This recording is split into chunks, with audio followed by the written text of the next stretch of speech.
IVP 성경주석 구약편 이사야서 서론 역사적 배경 이사야는 민족 역사의 중요한 분기점인 주전 8세기 후반에 살았던 인물이다.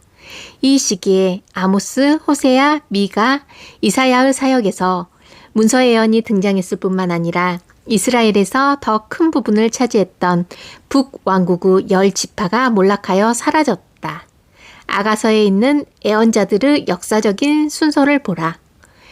주전 740년에 일어난 우시야 왕의 죽음은 유다와 이스라엘이 약 50년 동안 대규모 침략에서 잠시나마 벗어났던 인디안 썸머의 마지막을 장식했다. 이 기간은 곧 추억으로만 남을 것이었다. 8세기의 나머지 기간은 약탈을 일삼던 악수르 왕들, 즉 디글랏 빌레셀 3세, 살마네셀 5세, 사르곤 2세, 그리고 사네립이 지배하였다. 그들의 야망은 약탈에만 국한되지 않고 제국을 건설하는 데 있었다. 그들은 제국을 건설하는 과정에서 반역의 조짐이 조금이라도 보이면 신속하고 끔찍한 보복을 가하면서 백성 전체를 송두리째 다른 곳으로 이주시켰다. 주전 735년에 이스라엘과 아람의 군대가 도착하여 아하스 왕을 반아수르 동맹에 강제로 가담하게 했을 때 예루살렘은 아수르 왕의 접근을 감지했다. 이사야와 아하스 왕의 대면은 이 시기의 핵심 쟁점이 평온한 믿음과 절망적인 동맹 중 하나를 선택하는 문제임을 드러낸다. 하나님이 아니라 아수르에게 모든 것을 걸겠다는 아하스 왕의 결정에 대해 아하스나 그런 부류의 왕은 버림을 받는다는 암시가 있었고, 무너진 다윗 왕조의 그루터기에서 자라나는 완전한 왕, 즉 임마누엘에 대한 예언이 주어졌다. 이스라엘은 반역의 대가로 주전 734년경에 북쪽 지역을 주전 722년에는 국가라는 존재 자체를 상실했다. 과거 이스라엘이 있던 지역에 이제 세계적인 대제국 아수르 속주가 세워졌고, 그와 인접해 있던 유다의 애국적인 행동은 모든 면에서 크게 저하되고 말았다. 그러나 한 애국자가 아하스 왕의 뒤를 이었다. 히스기야는 믿음과 멸망으로 불타올랐던 정치적 행동가였다. 이사야는 반아수르의 음모로부터 히스기야를 보호하는 데 힘을 쏟았다. 결국 이 노력은 28, 31장에서 암시된 대로 궁정에서 예언자 이사야와 친애굽파 사이의 깊은 갈등에서 위기에 처했다. 그 결과는 아수르에 맞선 히스기야의 반역이었고, 이로 인해 주전 701년에 사네립 군대는 히스기야를 공격했다. 이때 예루살렘은 기적적으로 구출되기는 했지만 작은 왕국 유다는 거의 재기불능의 상태가 되었다. 이사야와 히스기야의 관계는 단지 정치적인 분별력이 필요한 문제나 임박한 미래에만 국한된 것은 아니었다. 그리고 이사야와 히스기야의 마지막 만남은 믿음을 가진 이 두 사람 사이의 차이를 분명하게 드러낸다. 39장 5절로 7절에서 이사야는 왕이 불순종한 결과로 일어날 바벨론 포로 생활을 아주 멀리 내다본다. 하지만 왕의 반응은 자신의 안위에만 관심이 있다. 나의 생전에는 평안과 견고함이 있으리로다. 이것은 군주의 입장에서 보면 이해할 만한 생각이지만 이사야는 그렇게 생각할 수 없었다. 그래서 이 예언은 마지막 단락에 나오는 완성을 향해 나아간다. 40에서 55장에서 암시된 사건들은 의심할 바 없이 고레스라는 이름과 관련이 있으며, 이로써 우리는 즉시 주전 6세기의 세계로 넘어간다. 남부 페르시아에 있는 안산의 왕 고레스는 주전 550년에 메대 제국을 장악했고, 주전 547년에는 소아시아 대부분을 점령했다. 그러므로 그는 바벨론 제국에 맞설 수 있는 유리한 위치에 서게 되었다. 유대인들은 주전 587년에 예루살렘이 함락되기 이전부터 바벨론 제국의 포로 생활을 했다. 당시 바벨론 제국은 약해져 분열되어 있었고, 나보니두스 왕은 수도를 떠난 상태였으며 그의 아들 벨사살이 수도에서 그 권한을 대행했다. 제사장들과도 사이가 좋지 않았다. 주전 539년에 고레스는 전쟁터에서 바벨론 군대를 격파한 뒤 그 후로 싸움 한 번 하지 않고 바벨론에 진입했다.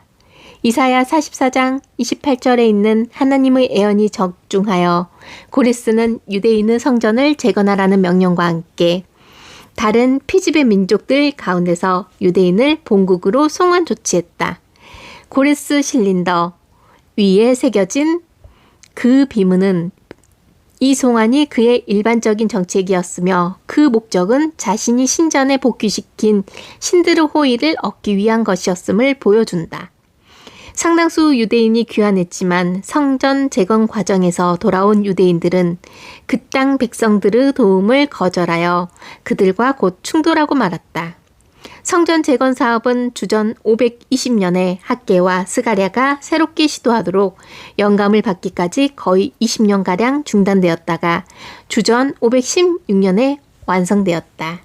많은 주석가는 관심사로 부각되던 이러한 상황을 56장에서 66장이 전제하고 있는 역사적 배경이라고 이해한다.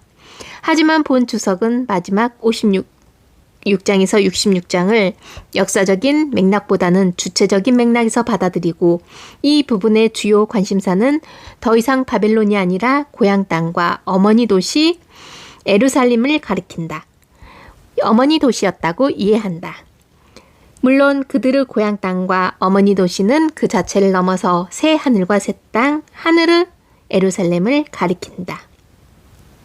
저자, 교회의 전통과 신약의 견해. 현재 이전까지 이사야서는 단일 문서로서 주전 8세기의 이사야라는 이름을 가진 예언자의 작품으로 이견 없이 받아들여졌다. 쿰란 문서와 함께 누가복음 4장 17절, 여기서 선택된 말씀은 마지막 장들 가운데 하나다. 에서 알 수 있듯이 이사야서 전체를 기록하는데 하나의 두루마리가 사용되었다. 이렇게 이사야서가 단일 문서일 것이라는 가정은 신약시대보다 200년 전에 기록된 집에서 48장 22절, 25절에 이미 분명하게 전제되어 있다. 신약은 여기에 전적으로 동의한다. 현대비평. 중세의 유대인 학자 이븐 에즈라가 제기한 시험적인 질문을 제외하면 그러나 그는 그 외 다른 곳에서는 전통적인 견해를 인정한다. 이사야서가 여러 저자의 저작이라는 생각은 불과 지난 200년 동안에 나타났다.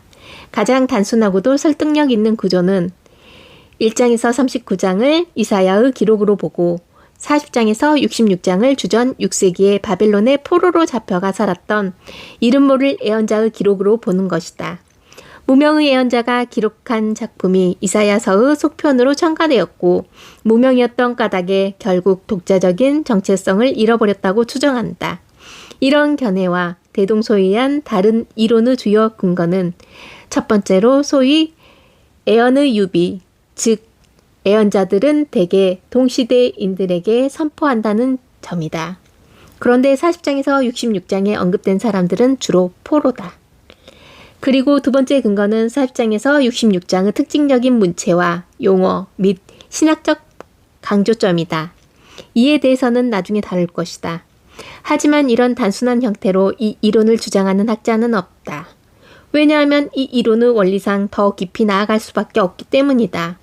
대표적인 분석에 의하면 1장에서 39장 이사야가 쓴 부분은 예언자 이사야가 전했던 주전 8세기 신탁의 기본 모음집과 나중에 여러 시대에 걸쳐 제자들이 보충한 자료, 예를 들어 주전 6세기 바벨론 포로 시대의 13, 14장, 주전 4세기 바사 통치 말기 시대로 추정되는 24에서 27장으로 다시 세분된다. 여러 개의 짧은 삽입 구절까지 포함한 이 첨가 자료는 1장에서 39장에서 약 250절, 즉 3분의 1가량이 이른다. 그리고 그 중에 길게 삽입된 부분은 그 나름의 발전 과정을 거쳐 구성된 복합 자료로 분석된다. 40에서 66장은 보통 두 개의 주요 부분, 즉 제2 이사야서 와 제3 이사야서로 나뉜다. 제2 이사야서는 일반적으로 단일 문서로서 이사야의 무명의 대제자가 저작한 것으로 간주된다. 하지만 56장에서 66장까지 제3 이사야서는 여러 사상적인 학파에 속해 있던 제2사야서 저자의 제자들이 기록한 것으로 본다. 이들은 제2사야서의 메시지를 다음 세대에게 해석해 주었다. 여기서 찾을 수 있는 역사적 상황이나 학파, 예를 들어 도덕론자, 제도론자, 애국론자, 보편론자의 수에 대한 주석가들의 견해는 다양하며 그 때문에 제3 이사야서의 분석도 다양하다.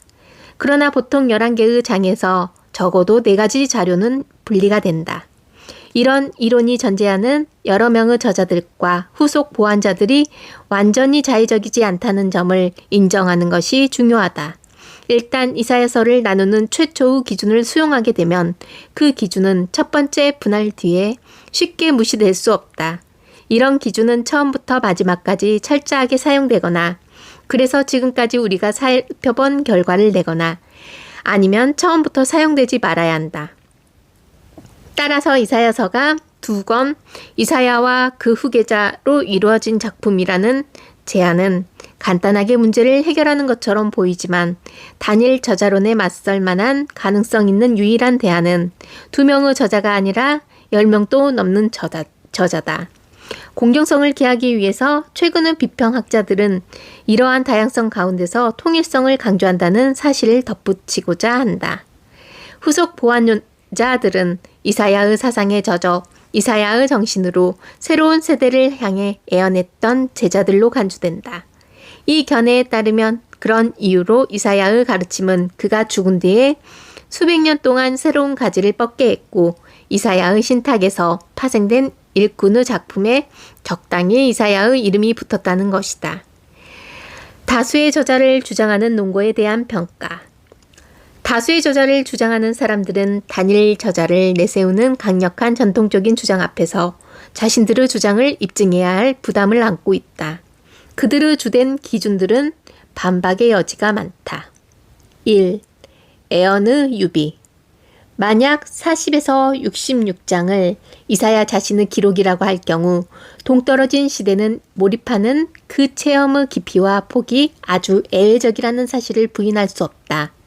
그렇지만 무엇보다 먼저 유비의 기준에서 벗어나는 것을 용인하지 않는 것은 유비를 이성 위에 두는 것이고 40에서 66장에 담긴 하나님의 혁신적인 음성과도 어울리지 않는다.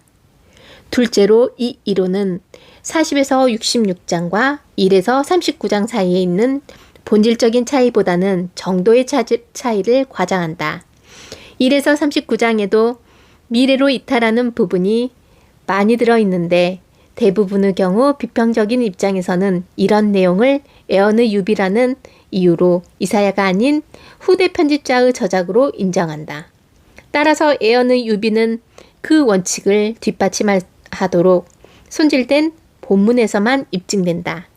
뿐만 아니라 이런 애언들 가운데 일부는 40에서 66장에서 하는 것처럼 마치 그 본문이 묘사하는 미래, 속에서 말하는 듯한 느낌을 준다. 예를 들어 잘 알려진 9장 2절로 6절의 탄생 신탁에 나오는 완료형 시제에서 또는 5장 13절에서 16절의 포로와 심판에 대한 환상에서 이것을 볼 수 있다. 5장 13절에서 16절의 NIV 성경은 미래를 사용한다.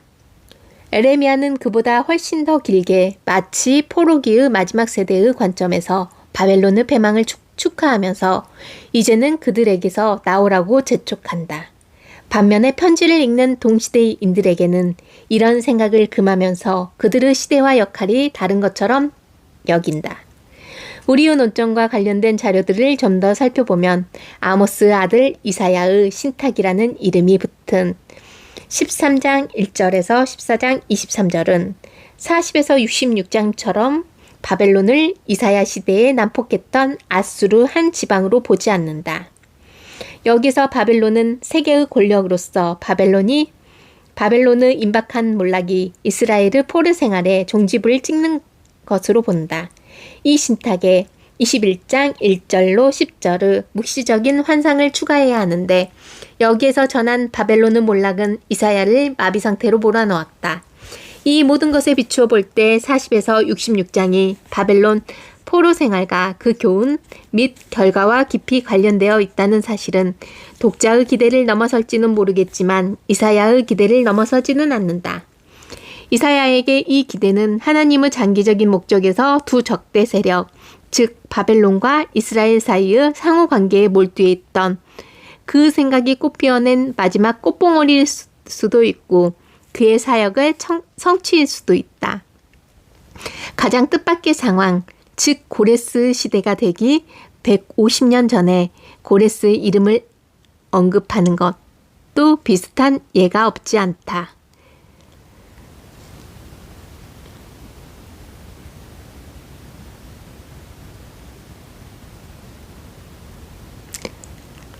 는 사실을 덧붙일 필요가 있다. 둘째로 여기서 애어나는 능력은 바로 여호와만이 하나님이심을 과시하는 증거다. 하나님이 침묵하는 것이 아니라 듣지 못하고 포로기 마지막에 벌어질 새로운 일에 대해 무지한 이스라엘을 책망한다는 점을 주목하여라. 2. 40에서 66장에 나타나는 특징적인 문체. 만일 40에서 66장이 1장에서 39장에 비교할 만한 다른 상황과 다른 청중에게 전해졌다고 가정한다면 이것은 이사야의 저작권을 부인하는 유효한 근거가 될 수 있다.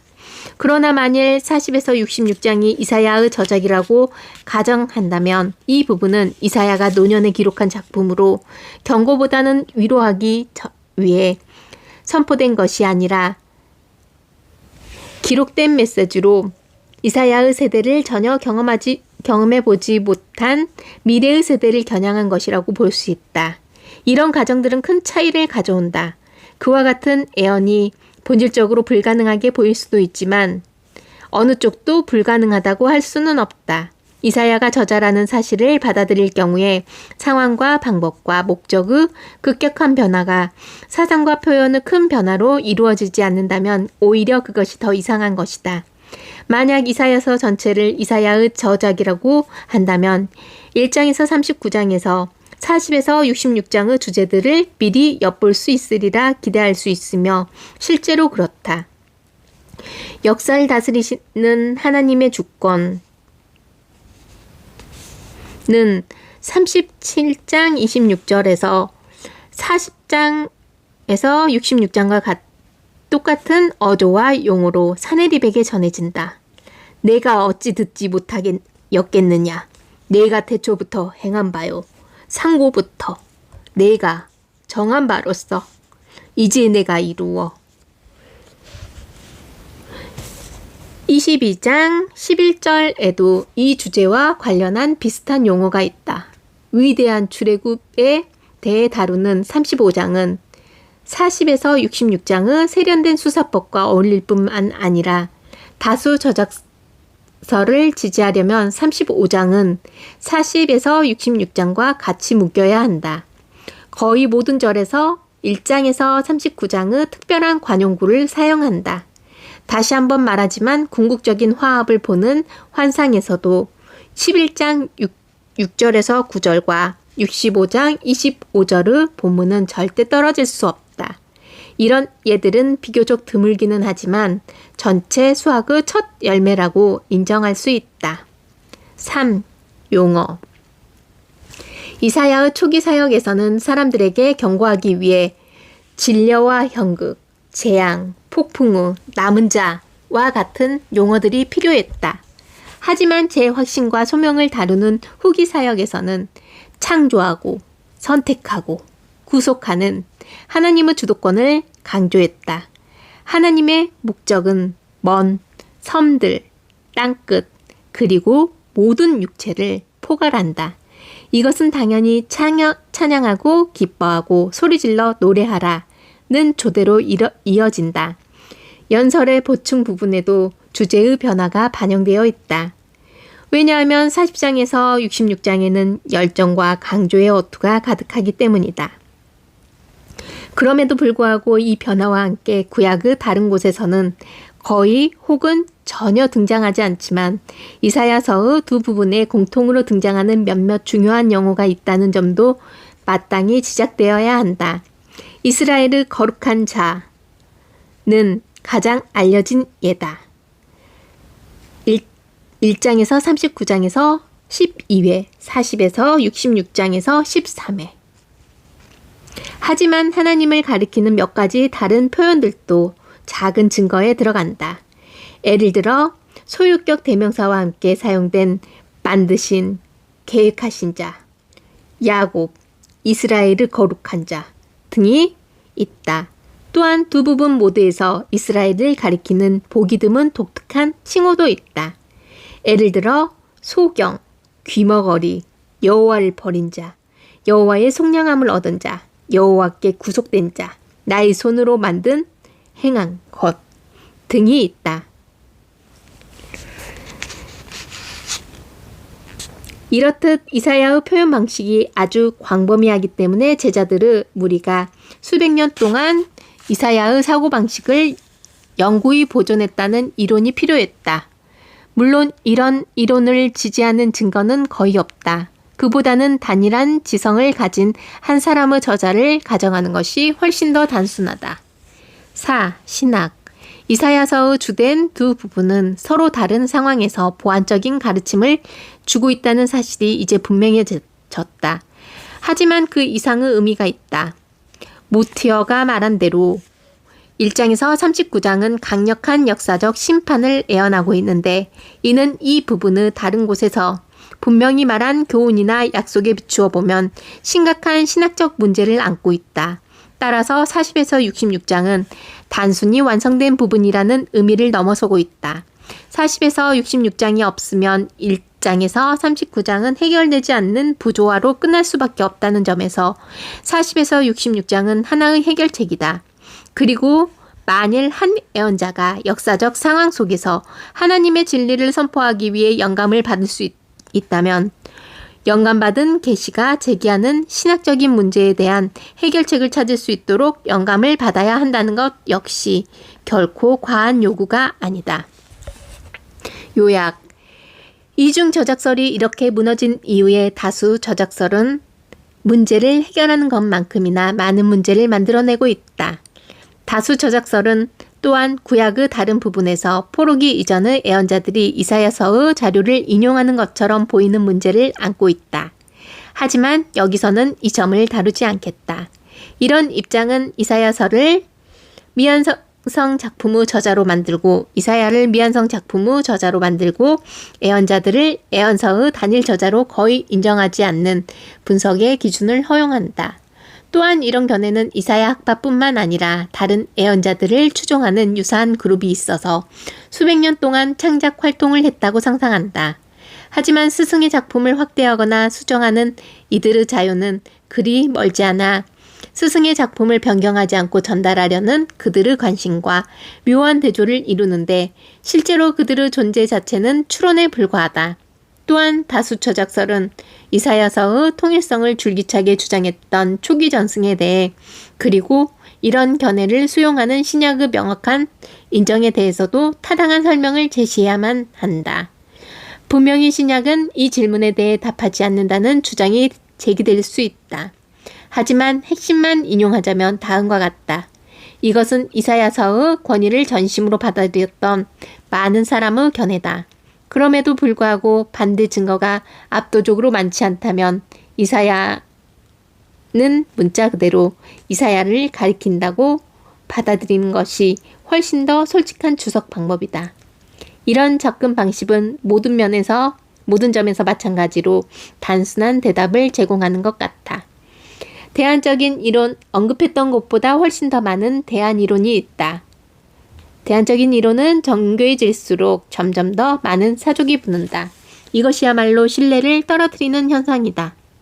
이런 상황에서 이제는 다른 중심과 더 엄격하고 통합적인 구상을 기대할 때다.